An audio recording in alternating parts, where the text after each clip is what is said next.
What is one piece of advice you would give to aspiring entrepreneurs? I would say one of the main things that you need to look at when you want to be a successful entrepreneur is for sure understanding, identifying your weaknesses so you can triple down and run with your strengths. That is so vitally important. So many new entrepreneurs, I believe, think that they have to do it all. And especially in today's world, 2020, you have so many resources, affordable resources at your disposal. When you can start to utilize them, that allows you to now scale much quicker and much bigger. What does it take to be an entrepreneur? Honestly, if I'm going to use one word, it's grit.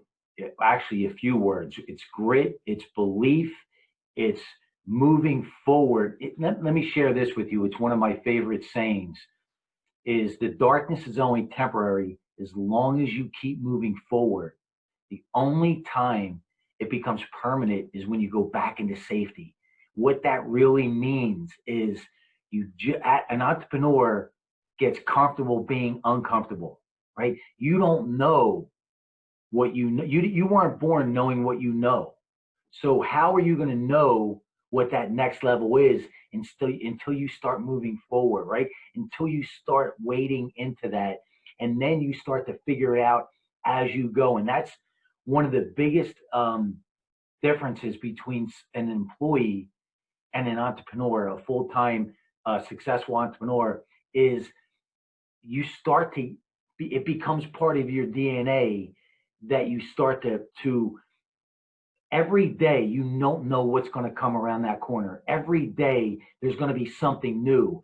And for some people, that's so scary that they don't even want to think about that, and they don't want to be an entrepreneur, and that's just not in their DNA, and that's okay. And then there's other people that you start to thrive on that, and it becomes part of your DNA, it becomes part of your oxygen.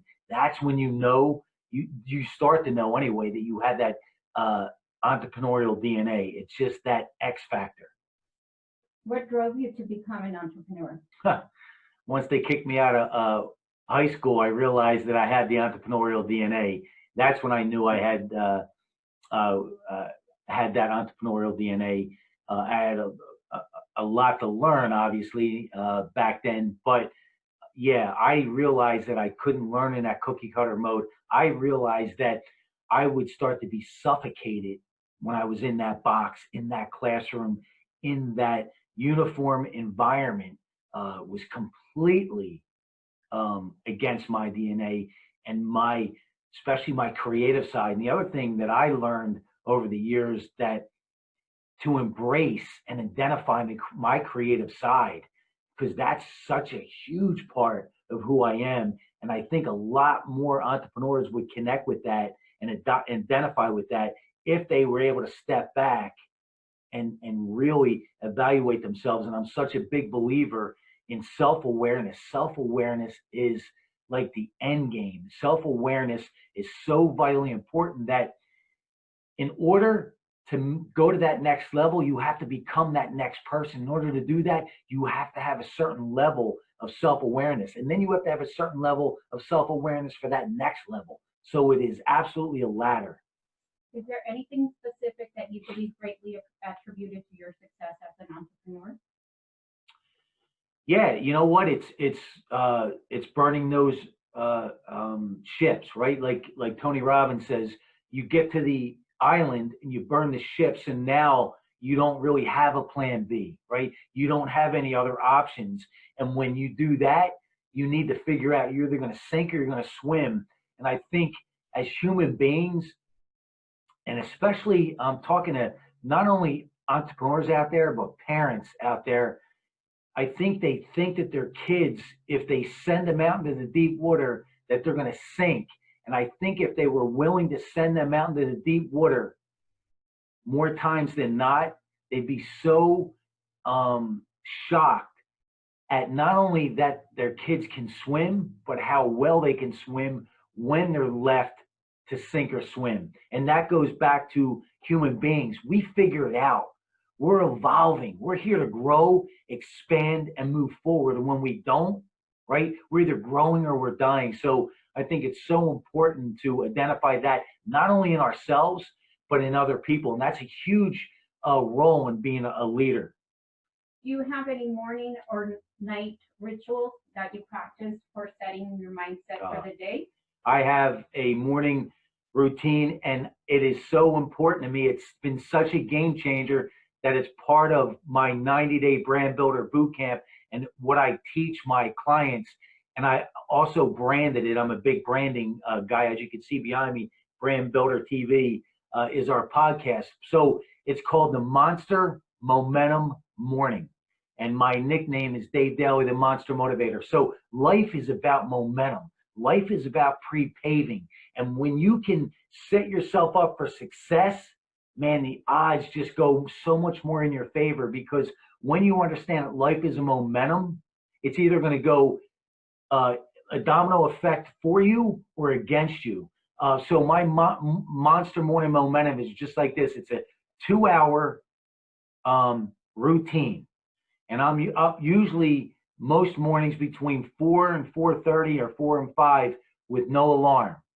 And it's 5 different types of meditation. And I'm a big fan of meditation and a lot of different types of meditation. And the first one is motion meditation. So when I get up, I get on my treadmill and I do 10 minutes of light cardio, and I listen to something that inspires me, that gets my juices flowing, it gets my attention, and it's 10 minutes of light cardio to get the blood flowing. Then I keep listening to something that inspires me, and I do a full body stretch. So that's about 10 or 15 minutes of stretching, and I call it stretching meditation. Next, I go into my office, and it's usually dark out, but if it's not, I close all the blinds, shut all the lights off, close the door, put my bandana on, and I call it quiet meditation. And I go inside and I start to connect with my source energy, and I start to communicate with my inner being. And that's usually about 15, 20 minutes, maybe a half hour. Here's one of the things about most people think meditation is just quiet meditation. Quiet meditation is a huge, huge part of it, and it's so powerful. But most people, including myself, years ago would say, I can't do that, because I thought, and most people out there are listening to this that don't meditate think that they can't quiet their mind. And they actually can if they give it enough time, and they have I'll share a few hacks.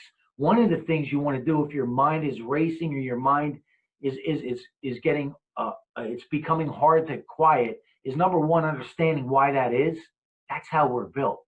Our mind is supposed to think. It's supposed to be busy to a certain degree, right? But it's up to us to manage that busyness. So when you feel that busy mind and you're trying to create that quiet meditation, one of the things is try and listen to something in the room, like an air conditioner, a fan, or a heater, that you could just focus on. The other thing that I do, a visual, is you think about a tape recorder, right? And you know the two little lines that go up and down in the center for pause? I picture that in my mind. So I'm hitting pause for the thoughts. So I can start now to quiet my mind. And here's what happens. Dr. Joe Dispenza titled it, or defined it perfectly, is when you get into that quiet meditation, when you get into that darkness, when you start to connect with your inner source, your source energy, it's meditation. The definition is knowing within, right? Getting to know yourself.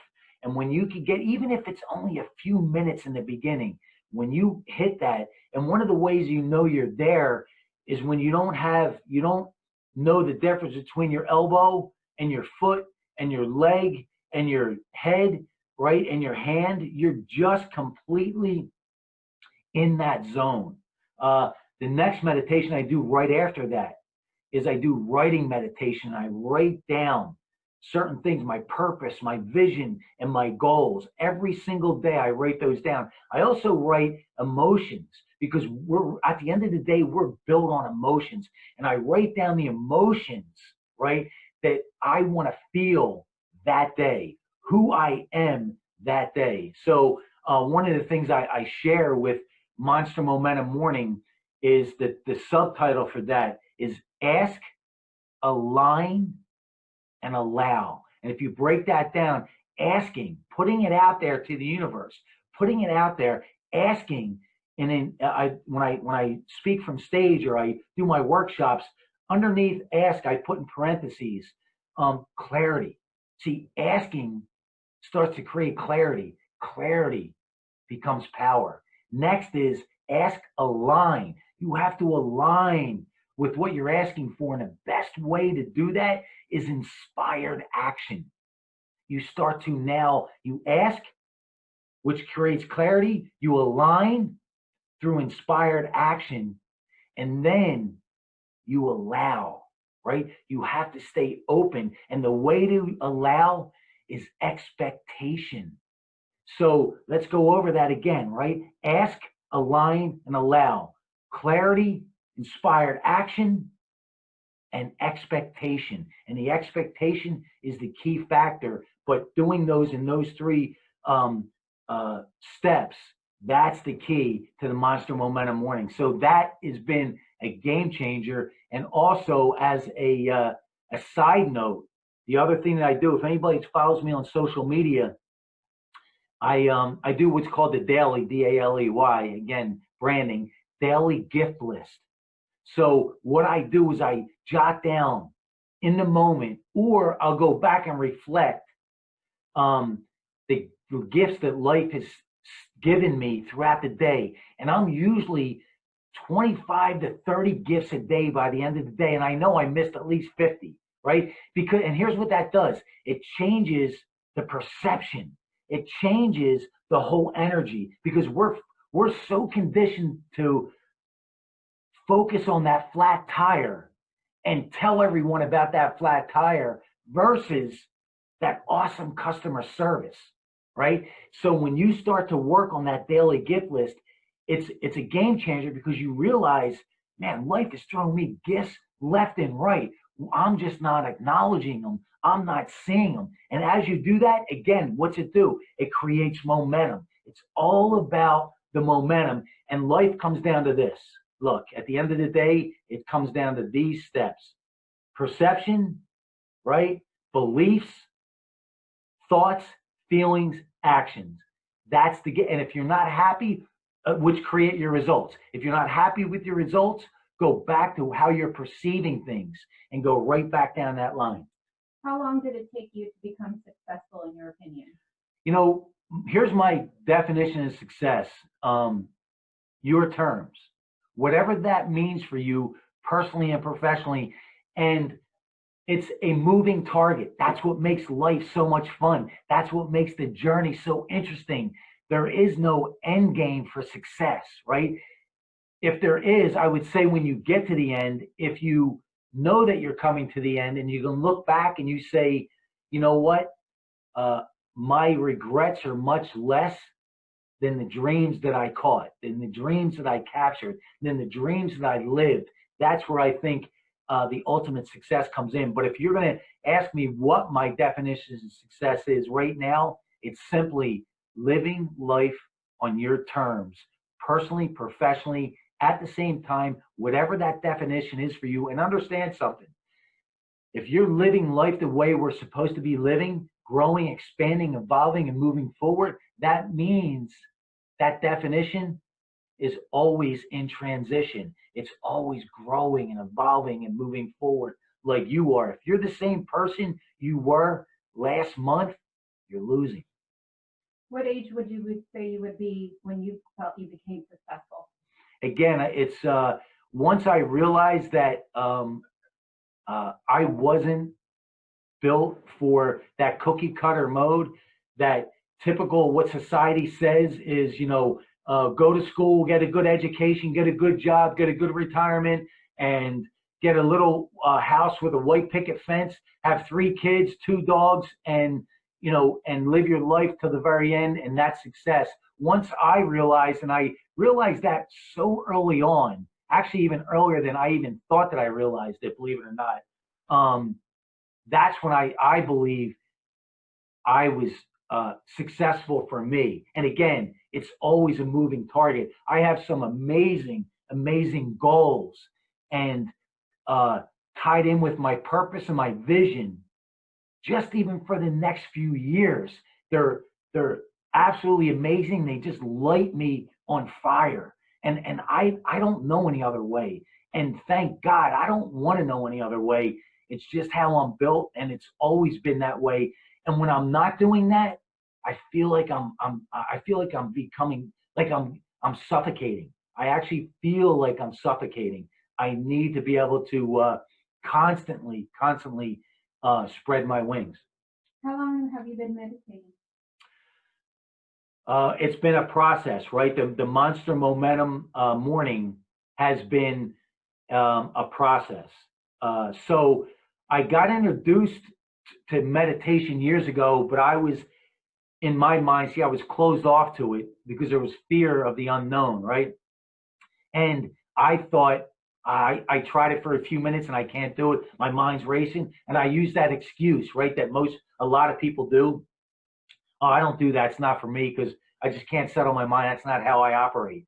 But I started to really learn and educate myself on Dr. Joe Dispenza's material a few years ago. And he actually started the whole process for me for meditation. And I went through his course, and then what happened, right? Like any entrepreneur, you start here, and then as you keep moving forward, right, you start to learn more and more, and then you add more and more to your toolkit. So it went from just a few minutes, actually it went from a few seconds of meditation to a few minutes to up to an hour and a half. And then I just fine-tuned it. And then as I was fine-tuning it and creating Monster Momentum Morning without even realizing it, I started to really put together that, wait a minute, there's multiple types of meditation, right? It doesn't have to be just that standard sit in a dark room with your legs crossed, in a yoga position, doing meditation. There's all types of different meditation, is what I realize and what I believe. Just like, as a side note, there are so many, and I'm talking to you, the people out there like me that don't learn in that traditional cookie cutter mode, and they told you there was something wrong with you. Understand, there are so many different types of intelligence. And unfortunately, we're not taught that growing up. We think there's one set of intelligence, and it's got to be from a book, and it's got to be the way they tell you to learn. And if it doesn't work for you, they tell you that you're broke. And I'm here to tell you that you're actually not broke. Most of the time, you actually do have the entrepreneurial spirit. You do have that entrepreneurial DNA. You just have to figure out how to find it. Is there anything you wish you could change about yourself in a snap of a finger? No, and I mean that with every fiber of my being. This is who I am, right? This is what has made me who I am today and where I'm going. See, where I've been, where I'm at today, and where I see myself going, I don't want to change it for a second, because I believe that everything, the universe, is all about perfect timing. We just don't always see that, right? Because we don't step back. It's called the law of gestation. There's a gestation period for everything, right? If a woman says she's pregnant and it's a healthy pregnancy, you know that gestation period is 9 months.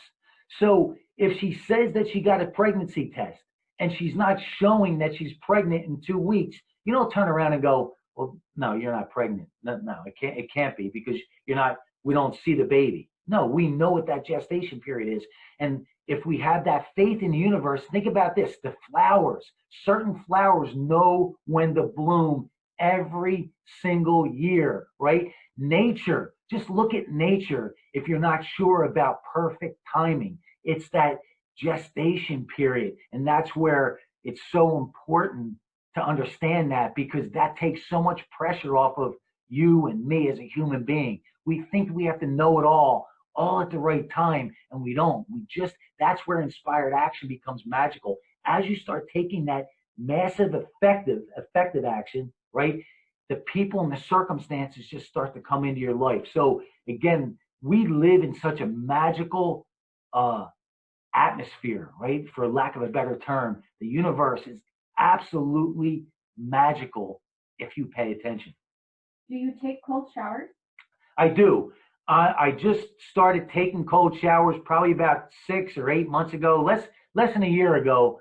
And what I do, I'm a big fan of feeling it, right? Here's what I mean by that. I was doing cold showers every single morning, even when I was traveling for 6 months to 8 months straight. Just for the last, I think the last month and a half, I started to not take the cold showers and take regular showers for two things. I just felt like I wanted to, and I don't want to deprive myself, right? Because I don't want to feel like I have to do that because someone told me to, right? That's that freedom. And I wanted to see if I felt anything different. I love the cold showers. I'm a huge fan of that.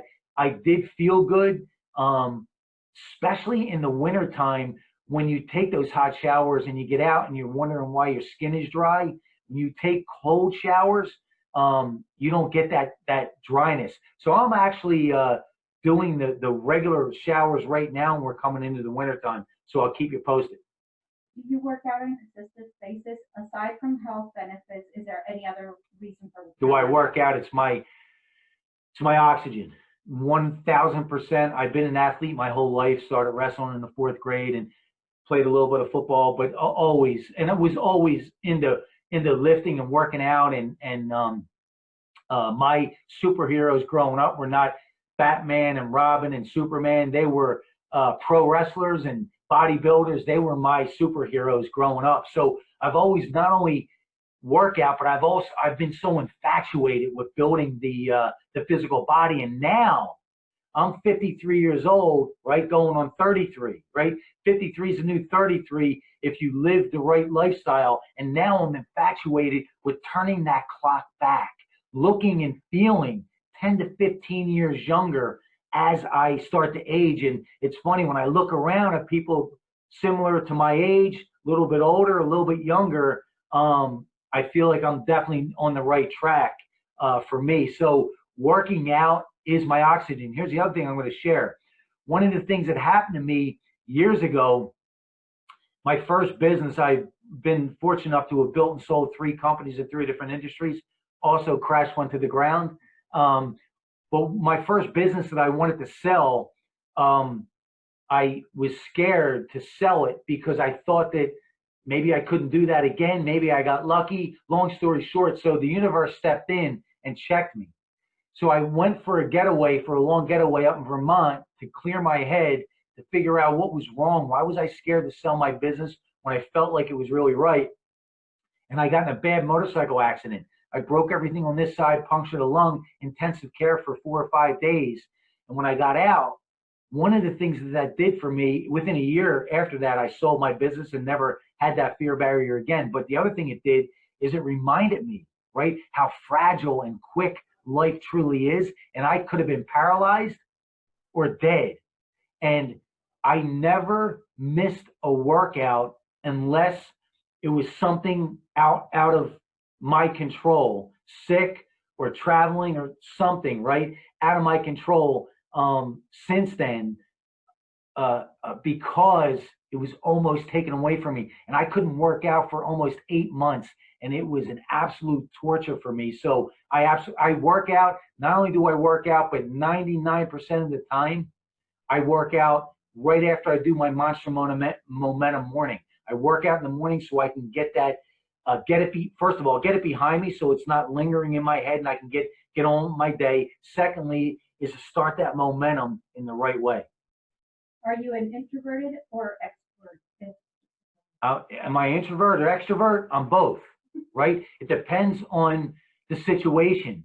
A lot of people think Dave Daley, the Monster Motivator, speaking from stage, speaking from digital stages, that I'm always an extrovert. That's actually not true. And I think you're going to find, if you do some study on successful entrepreneurs, they have that combination of both. And a lot of times it's a little more lopsided in the introvert because we love to think, right? We love to have that downtime, right, to explore, because a lot of times we're so creative, right? We like that that time to ourselves to explore. And one of the cool things about speaking from stage, when you're at an event and you are an introvert, but you learned how to master speaking from stage, and I share that with my audience, is how to really create your signature story in such a awesome format, in such an awesome blueprint. But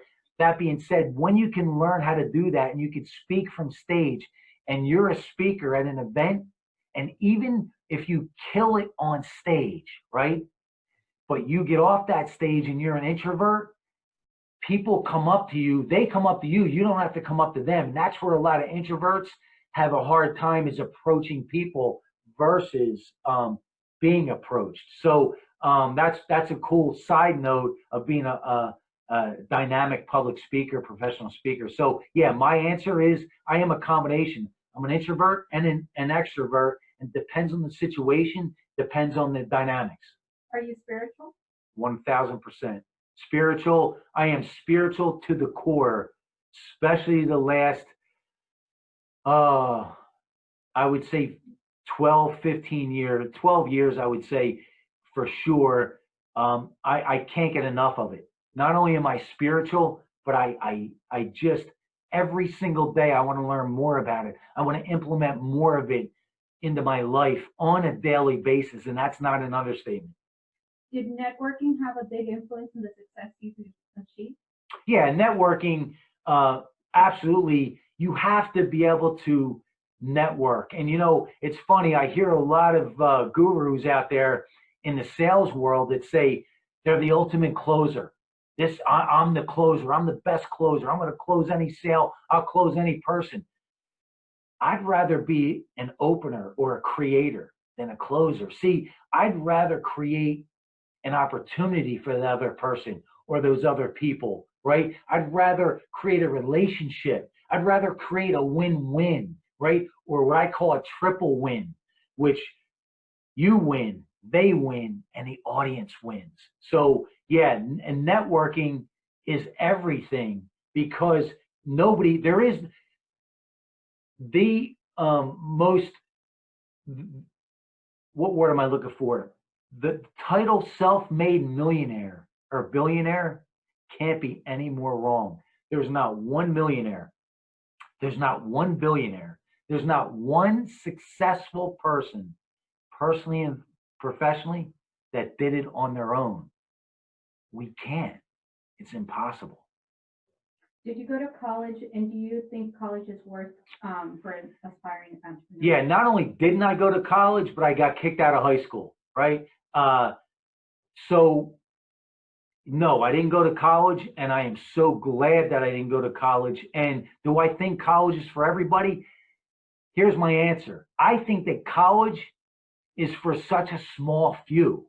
At the end of the day, I think we've been fed the last 50 years of a lot of propaganda and a lot of nonsense for a lot of intentional reasons that aren't good. Here's what I mean by that. You go to any community college, or you go to any college out there, and you interview kids, most of these kids don't even know what they're going there for, right? They don't have any clue, and they or their parents or both are taking on huge amounts of debt. And if they're not, and if their parents aren't, that means we are for them, the taxpayers. So think about what a horrible business plan and business model this is. If you're going to college and you have no end game, and you don't know what you're there for, and you're taking on 10, 20, 50, hundreds of thousands of dollars of debt, think about this business model. If I walk into a bank and I sit down with Mr. or Mrs. Bank owner and I say, can I please get this business loan? And they say, well, let me see your business plan. Oh, I don't have one. Well, what are you going to do? I'm not really sure. Well, how are we going to get paid back? You know what? I haven't figured that part out yet. But can I borrow the money? Not only are they going to kick you out of the bank, they're going to call security on you, which they should. It's insanity. And I also believe that a big part of this is the fault of the parents. Gary Vee said it so perfectly, and I agree with him so 1,000%. Most of the parents that are pushing their kids for college, it's because they have a lack of self-confidence. They want to be able to tell their neighbors, their family members, that their kids are going to this prestigious college, or they're even going to college because they're afraid to tell their peers, right, or their family members that their kid doesn't have a direction. Well, I'd rather know that, right? I'd rather build on that self-awareness. Let's sit back with the child and figure out what makes your juices flow and then reverse engineer it instead of pushing them in a direction because you don't have your own self-confidence and you got to live through them. And now they're going to live through this hell because they hate it. So there's my rant for college. Are you satisfied with the level of success you have right now? I am. But I'm not done, not even close to being done. Look, here's the hack for life. You ready? At the end of the day, you want the hack for life? If you've lived this, you don't need anything else. Here's the hack for life. Be grateful, be appreciative, feel blessed for where you are, but always hungry for more. Think about that. I want you to think about that. Feel blessed where you are right now, but hungry for more. Think about why that is the ultimate hack life. I'm going to tell you why. Because it's proven. It's a proven track record. If you look back at successful immigrants, if you look back in that World War II generation or before, think about why they succeeded in some of the worst times, because they're grateful for where they are and they're hungry for more. A successful immigrant, when you hear that immigrant story, think about this. They came from another country. A lot of them came from a communist country where they were either going to be locked up or killed for a certain belief system. So they came over to the United States. They are so grateful for where they are, but they're so hungry for more. That's life's hack. 1,000%. Don't ever get it twisted.